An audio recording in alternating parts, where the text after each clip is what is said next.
Welcome back to the NCERT syllabus. Today we will be going to take the new subject, history, the chapter, the British administrative structure in India. The period between 1765 and 1857, the British administrative structure in India.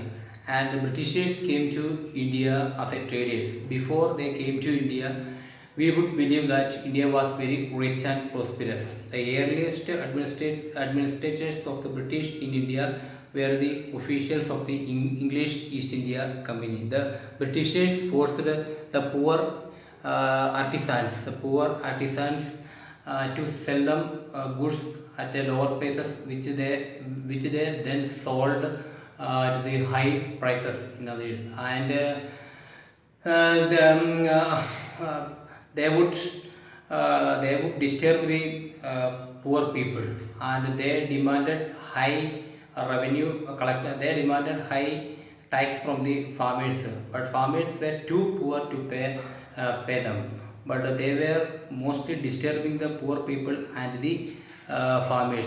And to stop this problem, the Britishers wanted to start the Regulating Act of 1773. The Regulating Act of 1773 was enacted in India by the Britishers, and to bring the better administrative system in India and to control over the Indian territories. This act was provided for the appointment of the Governor General in Calcutta, who was to supervise the governors of governors of Bombay and the Bengal.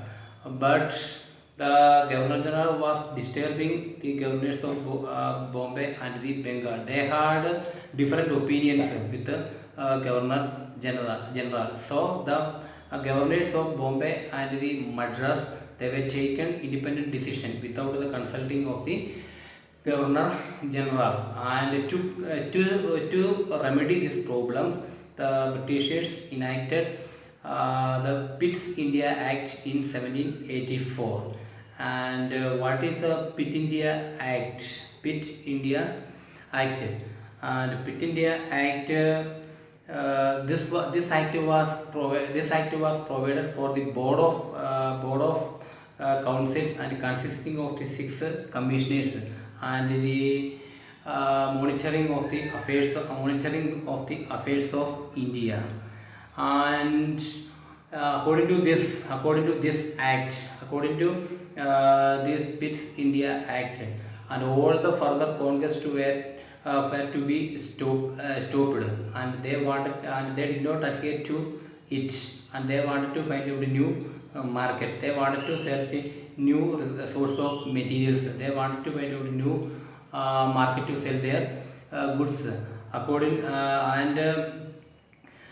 This act was named after the William Pitts, Lord William Pitts. This act was laid foundation for the British administration in India, and this act was forced in our country, and this was continued in our country about 100 years till 1857, and thereafter the Charter Act of 1813 and 1833. The Charter Act of 1813 abolished the monopoly of company in trade. And the Charter Act of 1833 gave the Governor General full control over the company affairs. And the Charter Act of 1833 and gave full control to the Governor General and over the company only. And now let us learn some nature about the British administration in our country. Administrative setup consisted of the civil service, the army, the police, the judiciary. The civil service set up by the Britishers in our country. The Lord Cornwallis was founded the civil service in our British India, and he founded the civil service, and he separated executive from the judiciary.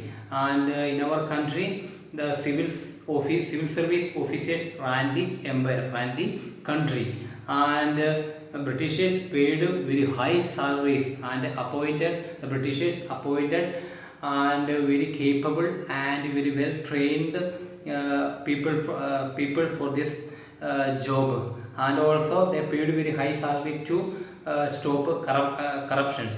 And British Empire in India was divided into many districts.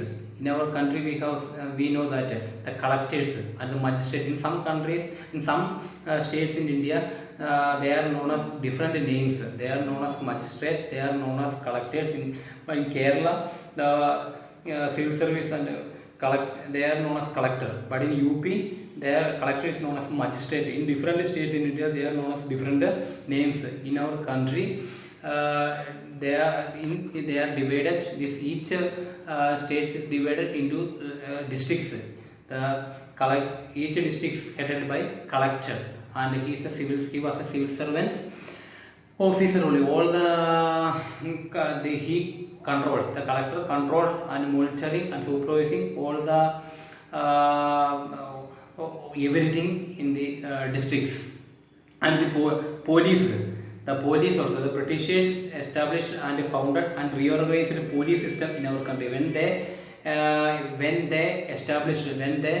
conquered new territories, they had to be maintained law and order in these new states, new places and new conquest areas. So they had to establish the police system. The Lord Cornwallis re-established and reorganized the police system in our country. In each district under the control of Superintendent of Police. You know that in our country SP. And in each districts were under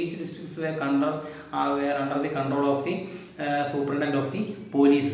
And Daroga, which means the Inspector of the Police SI, and each the police thanas, and in every place we can see, in every cities under the control of the Inspector of the Police. In Hindi, he is known as the Daroga. Daroga is the Inspector of the Police. In village policemen called the Chowkidar. And also judiciary. The Britishers established and founded judicial system in our country. That means the Britishers established and enacted laws for the Muslims and the Hindus, and Shastras, this laws for the Hindus, and Sharias, this laws for the Muslims. Shastras and Sharia, these laws involving property, marriage and adoption, etc. Property, marriage and adoption, etc. And next we can say that army, the British in India army, the Indian soldiers were called Sipahis. Sipahis were working under the control of the British officers, and they were paid better salaries, and than the army belonged to the Indian rulers, and they got much good salary, much position, etc. But some army were under the control of the Indian rulers. They did not get a good payment, and they did not get good positions. All the officers were